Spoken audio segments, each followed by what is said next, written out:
Was so proud we had at twilight that's gleaming, whose broad stride and bright stars through a perilous fight. For the ramparts we walked were so gallantly streaming. And rockets regular amongst the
Welcome to episode 42 of Uncaged Sports Talk. Here on today's episode, gonna go over just a few topics. Gonna be a shorter episode yet again today. It's a little bit of a down period for sports. I was telling some people, just like not down period because you got conference finals going on in both the NBA and NHL. But I wanted to tell everyone Happy Memorial Day. Salute to everyone who has fought. Thank you for your service. But yeah, like I was saying, it's a little bit of a down period, so that's why I've been doing the lists.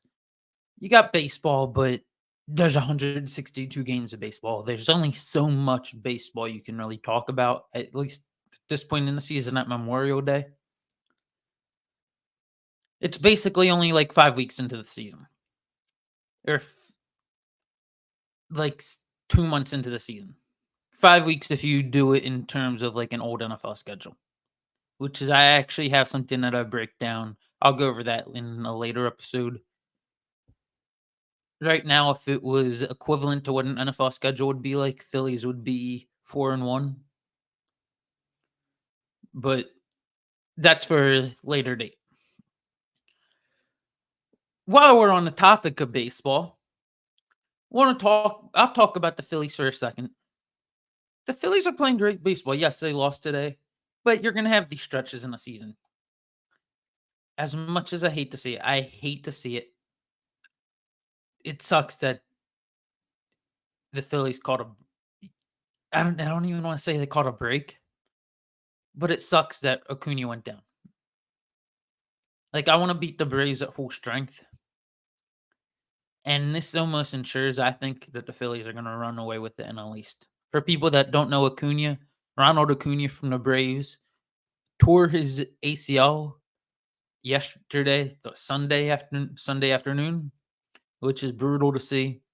I don't want to win the division like that. Granted, we had a 6-game lead in a division, but who wants to win the division like that? With the Braves losing their best starting pitcher and their best position player in Spencer Strider and Ronald Acuna. Who wants to win a division like that?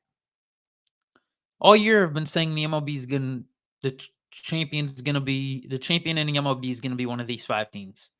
All year I've been saying the Phillies, Braves, Dodgers, Yankees, Orioles. And that just got diminished. Now we're down to 4 teams, I think.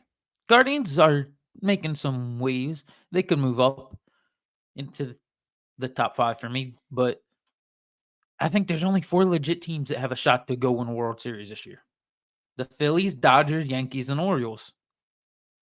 I think the Braves are out of it now, losing Acuna and Strider for the year. Just brutal. It sucks to win a division that way because the Phillies are most likely going to run away with it. Now, for the Phillies' sake, hopefully the Dodgers and the Phillies just battle it out for first, so the Phillies don't take their foot off the gas. The Dodgers can keep the Phillies for the 1 seed, can keep pressure on the Phillies, so the Phillies don't let their foot off the gas late in the year, like they did. Should be a fun summer though with the Phillies. Speaking of other things heading into the summer, you got the NBA Finals starting in 9 days, or 10 days actually, but there might be a 9-day layoff with no basketball. If the Celtics win tonight and the Mavericks win tomorrow, there will be a 9-day layoff with no basketball if both teams sweep. That's insane. That's insane. Insanity. I think it's most likely going to be Boston Celtics. It's going to the Celtics versus the Mavericks. Luka and Kyrie. Kyrie's the important part there. Versus Jason Tatum and Jaylen Brown. Celtics, Mavericks. Celtics have to come away with this one. If Celtics don't come away with this one, they're going to be ridiculed after having an easy ride to the finals. And the Boston crowd, holy shit. Sorry for the language, YouTube. Sorry. But that Boston crowd, when Kyrie comes into that building, is going to be all over him, especially in an NBA Finals. Kyrie's not even going to be able to think. He's going to hear so many expletives. That's going to be interesting to watch alone. I want to see the games that happen in Boston for sure. I want to watch those for sure. You got the NHL Conference Finals, Orioles, Edmonton, Oilers versus the Canucks. No, it's not even the Canucks anymore. Why am I getting it messed up? I'm having brain farts today. Sorry, my bad. Gonna double check. Oilers versus Dallas. That's it. I got it right. Oilers versus Dallas now. In the tied 1-1. They play at 8:30 today on TNT. And then in the East, you got the Rangers and the Panthers. The Rangers are likely going to win that series. They're up 2-1. They're likely going to be able to come away with the series win. I'm hoping it's Rangers Edmonton. The NHL needs Connor McDavid in the NHL Finals. Like, they need it bad. Because they've never had... Sorry for burping. Excuse me. But Connor McDavid has never been in an NHL Final. You put Connor McDavid in an NHL Final, at least you can market it a bit more. Like, I'll be a bit more intrigued to tune in with the New York Rangers and Connor McDavid in a NHL Final. In a Stanley Cup Final. Connor McDavid versus the Rangers, that would be intriguing to me. That's the finals that I pray happen. Because Connor McDavid needs to be showcased to the world. Wanted to touch on those 2 things. Or those 3 things. Now, this week, WIP in Philadelphia was going over their top 11 Philadelphia sports athletes. I did my top 10, but throwing an honorable mention for Luke's list. We're going to do that and wrap up the episode. But before I do that, I want to let you all know to go and visit my friend, Dane the Man Stanley at Sheridan Nissan, where they will hook you up with a new car. Just let them know Luke Sarenka and Uncaged Sports Talk sent you. Now for Luke's list. A drum roll, please. I don't know if you can hear it, but drum roll, please. Coming in at 11, my honorable mention is Kyle Schwarber. I think this is a good spot for Kyle Schwarber at 11. The 2 years he's been in Philadelphia, and he's not even Jordan Schwarber right now. Jordan Schwarber's right around the corner. But the 2 years he's been in Philadelphia, he just hits the cover off the ball in terms of being able to hit a bunch of home runs. Kyle Schwarber comes in at 11. Coming in at 10 is a newbie on the block in Philadelphia. Saquon Barkley at number 10. I think this is a good spot for Saquon. He hasn't played a single game in Philadelphia yet, which is a little iffy putting him on the list, but I think he's that good of a talent. Saquon Barkley comes in at number 10. Coming in at number 9, Ranger Suarez, the Red Ranger. I got Ranger Suarez at number 9. I think this is a really good spot for him. He's come on strong this year. He's had a great year so far for the Phillies. Was undefeated until the other day against the Rockies. But Ranger Suarez is just pitching out of his mind this year. Pulling up his stats just to read them off for people. He's first in wins at 9-1 in the MLB. First in wins at 9-1. Just had his first loss this weekend. Third in ERA with a 1.75 ERA. 6 in strikeouts with 77 strikeouts. And first in whip. For people that don't know what whip is, it's walks and hits per innings pitched, and it's less than 1. He has a less than 1 whip right now at 0.82. He's allowing less than 1 base runner an inning. That is amazing. That is great pitching by Ranger Suarez.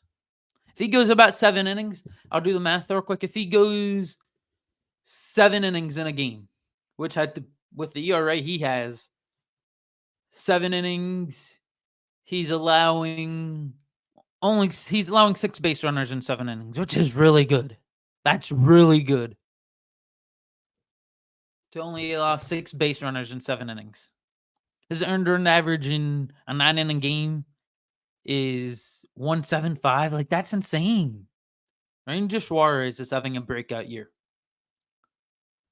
Coming in at number 8, someone else who had a breakout year, a breakout postseason for sure in Game 4. In Game 5, Tyrese Maxey.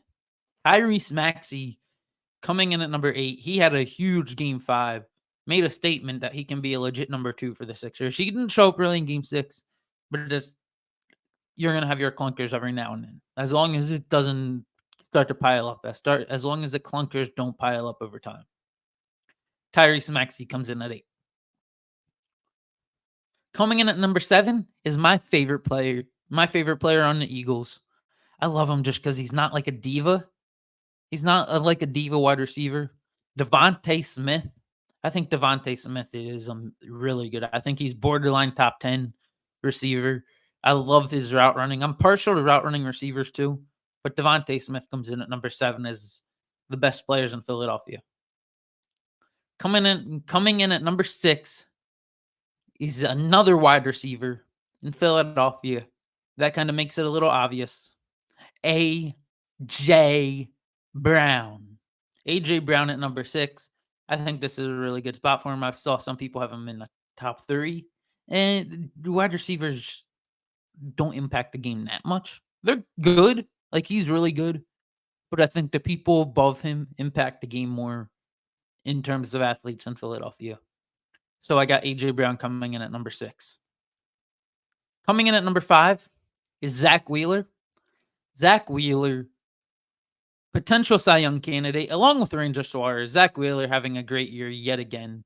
He is a Cy Young favorite right now, putting up great numbers as well. I'm going to pull up his numbers and read them off for you all. So Zach Wheeler this year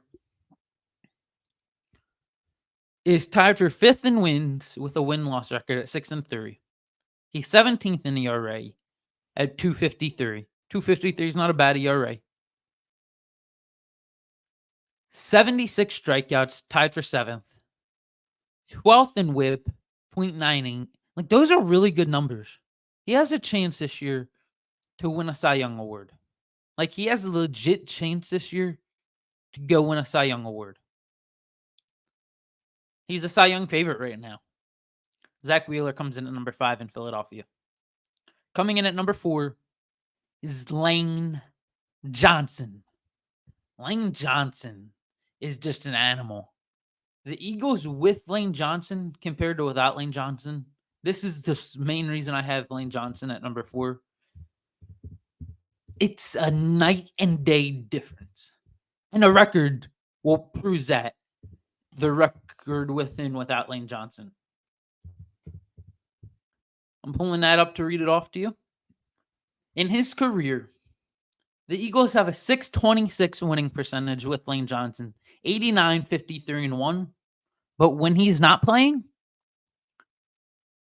they have a 389 win percentage, 14 and 22. They're a bad football team when Lane Johnson is not playing. A bad football team when he's not playing, and they're a really good football team when he is playing. Lane Johnson comes in as my fourth best athlete in Philadelphia.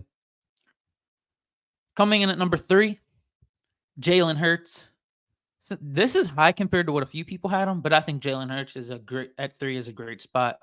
He has one of the better resumes of any athlete in Philadelphia right now. 3 years, he's made the playoffs 3 times. Or 3 years as a starter, made the playoffs 3 times, all 3 times. He's made a Super Bowl, running up for MVP. If he didn't get hurt, he would have been MVP. He has a second team All-Pro. He has almost won a Super Bowl, came very close. He has one of the better resumes in all of Philadelphia. Coming in at number 2 is Joel Embiid. I contemplating dropping Embiid to 3, but the talent of Embiid just trumps Jalen Hurts. Joel Embiid is one of the greatest talents in Philadelphia history. If we're just saying strictly talent, he's one of the greatest talents in Philadelphia sports history, and he has an MVP. Joel Embiid is already a Hall of Famer if his career ended today. Joel Embiid comes in at number 2. And at number 1, Bryce Harper. Bryce Harper at number 1, I think, is a perfect spot for him. He's been to a World Series. He the biggest home run to get the Phillies to the World Series. Had a signature moment. Something Embiid doesn't have yet. He has 2 MVPs. Embiid only has 1. Bryce Harper is the best player in Philadelphia. He's been to a championship. Embiid hasn't. Bryce Harper is the best player in Philadelphia. He could go down as one of the top 2 Phillies of all time. For me, he not already there, but he could go down as one of the top 2 Phillies of all time. Bryce Harper is the best athlete in Philadelphia right now, the best player in Philly right now. I wanted to go through that and go through the other stuff that I already did. That'll do it, though, for this episode of Uncaged Sports Talk. Sorry for the delay this week. Remember to like, comment, and subscribe on all of our platforms. It is greatly appreciated. And tune in on Thursday. It will be on schedule. I can guarantee that for episode 43 of Uncaged Sports Talk.